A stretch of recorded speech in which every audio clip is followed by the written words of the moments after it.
Rod deacons. The proper badge or ensign of office of a deacon, which he should always carry when in the discharge of the duties of his office, is a blue rod surmounted by a pine cone, in imitation of the caduceus or rod of Mercury, who was the messenger of the gods, as is the deacon of the superior officers of the lodge.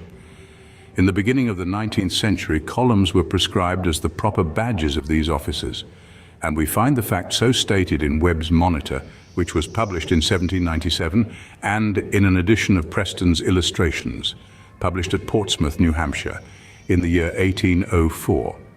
In the installation of the deacons, it is said, "These columns, as badges of your office, I entrust to your care." A short time afterward, however, the columns were transferred to the wardens as their appropriate badges. And then we find that in the hands of the deacon, they were replaced by the rods. Thus, in Dalcho's Ahiman Rezon, the first edition of which was printed in 1807, the words of the charge are altered to, "Those staves the badges of your office." In the Mason's Manual, published in 1822 by the Lodge at Eastern Pennsylvania, the badges are said to be wands, and in Cole's library they are said to carry rods.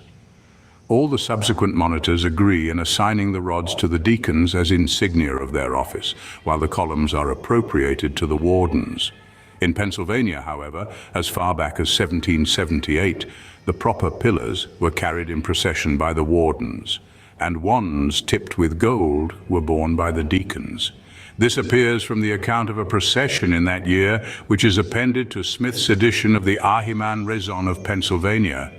A rod or wand is now universally recognized in the United States of America and in England as the deacon's badge of office.